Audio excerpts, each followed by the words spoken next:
I am totally baffled. The world is in a bit of a crisis. Domestic energy bills in the UK are projected to double in October, just 2 months from now, and treble by January.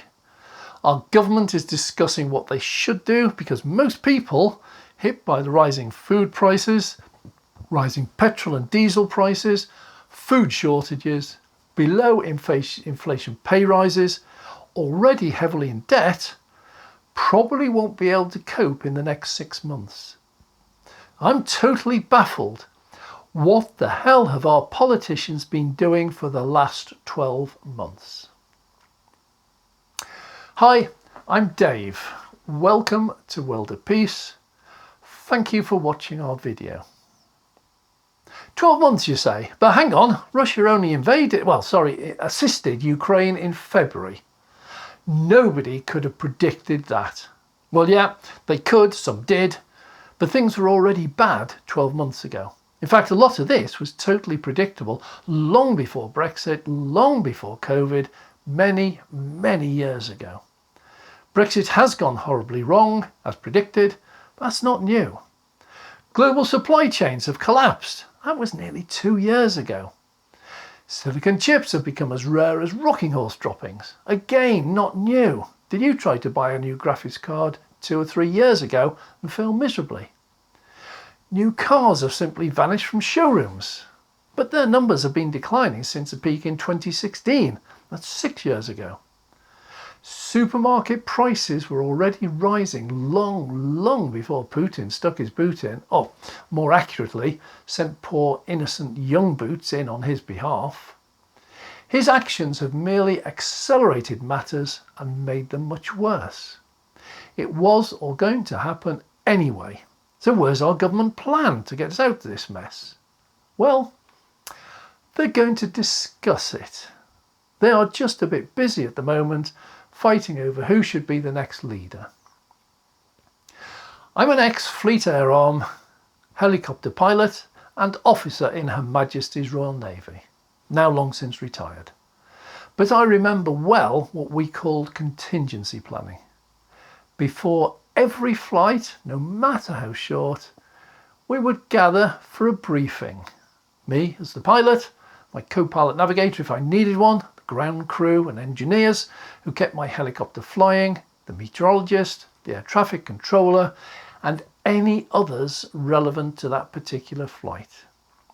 We would briefly discuss the purpose of the flight, the destination, the state of the helicopter, any upcoming maintenance issues, the facilities at the destination, the crew we needed, the weather, both here and there, the fuel required, and so on and so on. We would then produce a plan called Plan A. It only took a matter of minutes to prepare since it would be mostly identical to one or more previous flights we had already completed. Plan A simply detailed what we needed to do to ensure a successful, uneventful flight. Then we proceeded on to Plan B. You see, Plan A may not go perfectly. So what could go wrong? Again, this didn't take us hours, it was mere minutes, since what could go wrong probably already had gone wrong on one or more previous flights in the past. Maybe the weather closed our destination.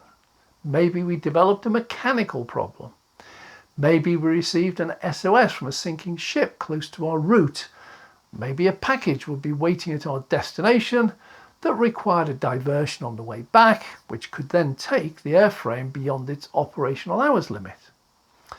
Again, most of the possibilities of what might go wrong would already have happened on previous flights. And if they hadn't, they'd almost certainly have already been included in previous Plan Bs.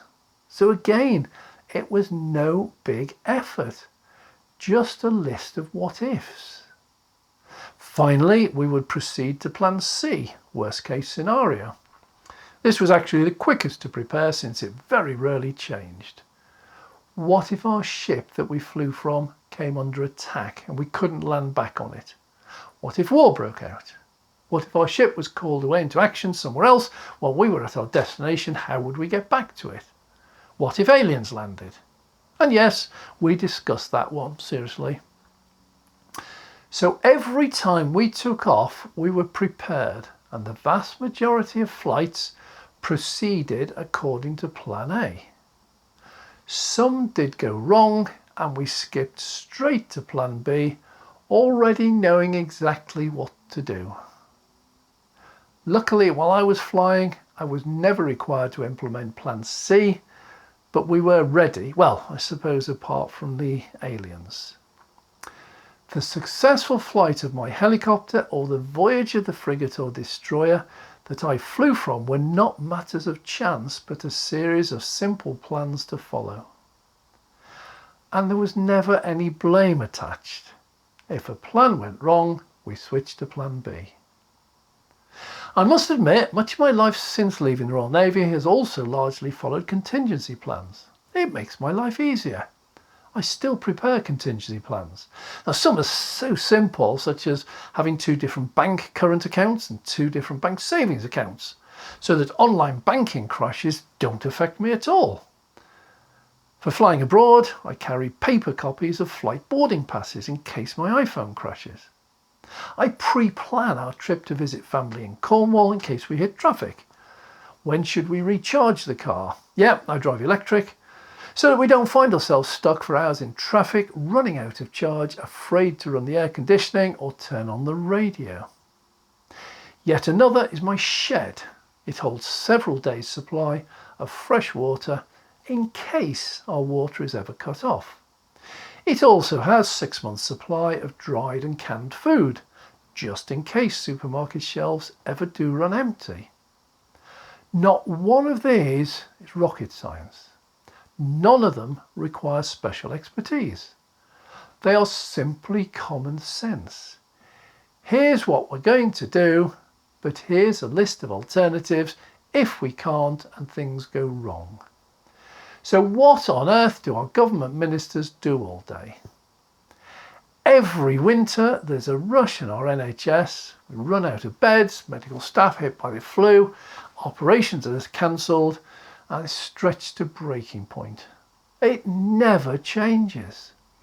Every year there are not enough places at our junior schools, and teachers and parents have to dash around looking for spare places nearby.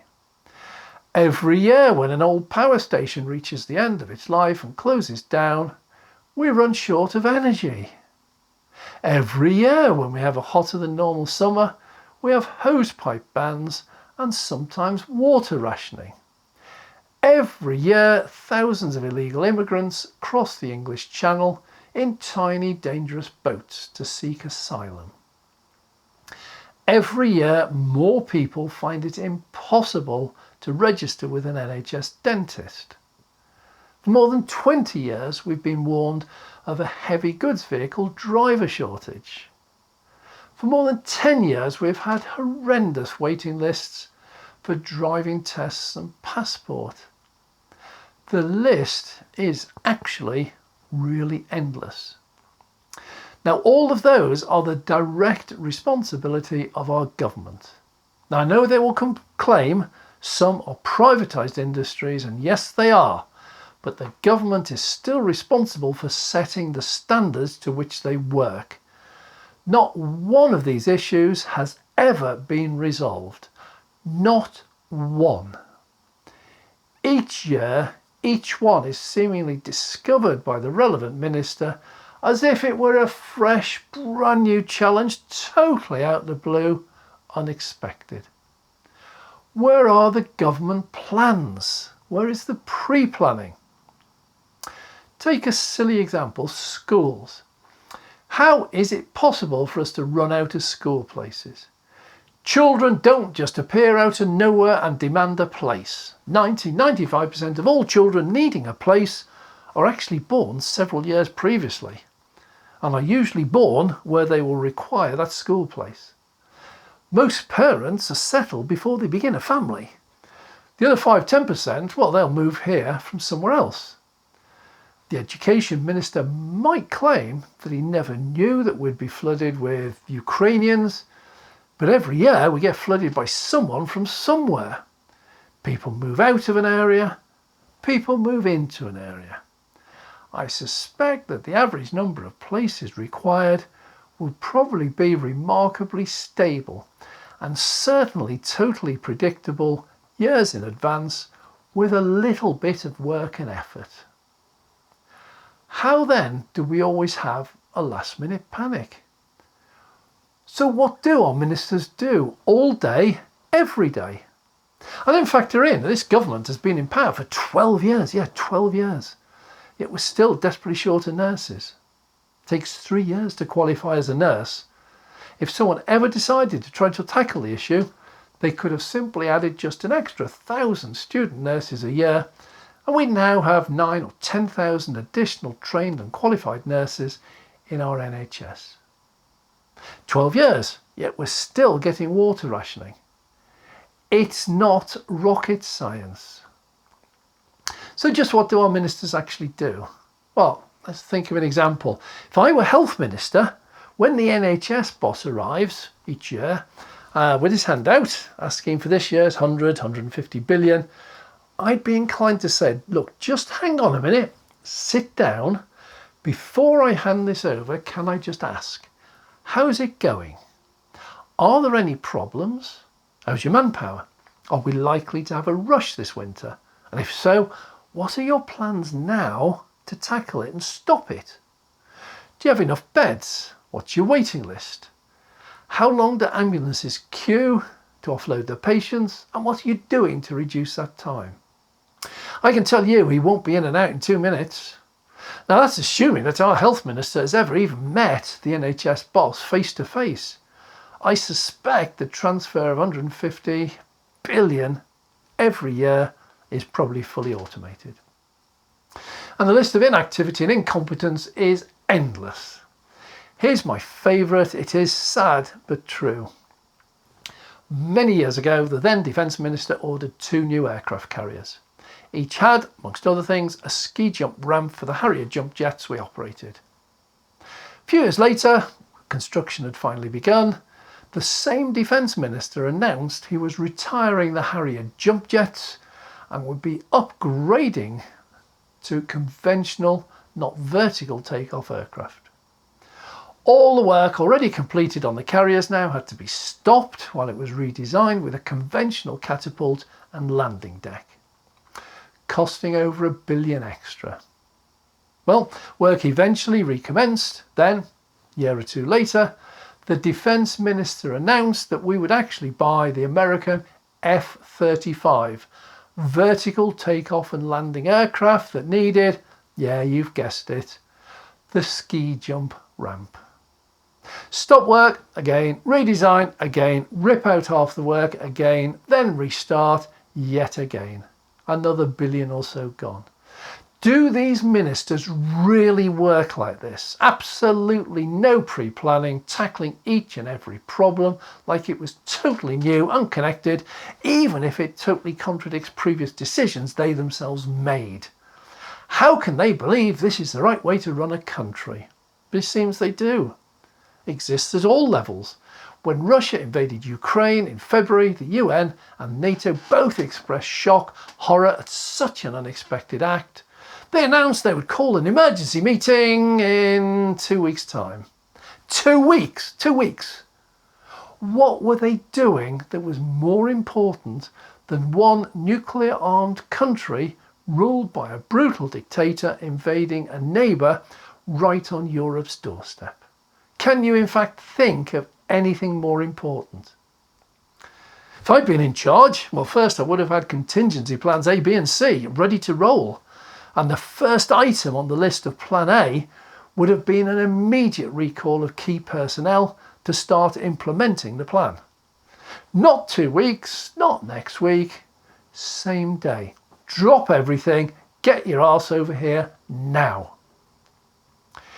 Is this any way to run a government or world organisation? Now look at America. It seems to be worse over there. Totally polarised party politics, means the government often spend months negotiating a bill only to have it voted out by the opposition because, and only because, they have more senators and can. Pure spite, resulting in total stalemate. And who suffers? Us, the public, of course. It seems this is it. It seems this is what we get, no matter who we vote for. It seems their priorities are much more focused on getting rich, getting power, getting themselves re-elected, than doing anything that might benefit the people they serve. Yeah, most of us forget, and they certainly do, that they serve us.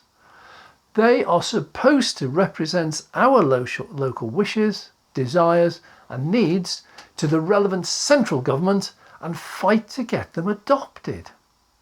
The greed and incompetence are only of benefit to themselves and their handful of ultra-rich billionaire cronies who fund them.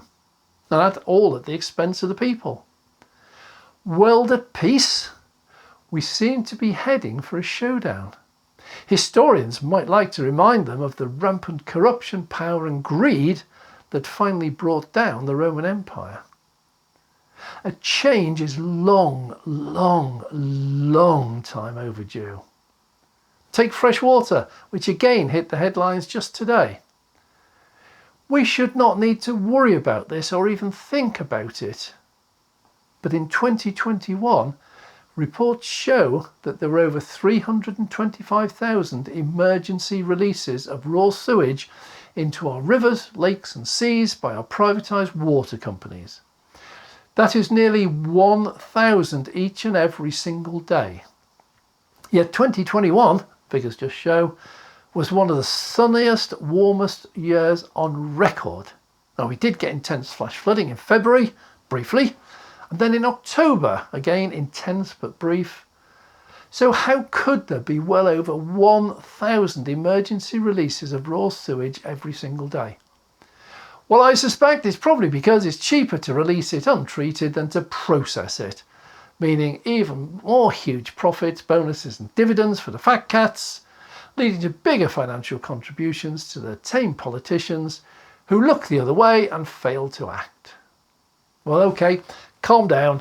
This is only the first in a series of video rants, looking at what's happening or not happening here and abroad that is caused entirely by our failed governments. In modern times, with our knowledge, biology and technology, we should be living harmonious, enjoyable, healthy, happy, long lives in peace with nature and the planet, a real world of peace.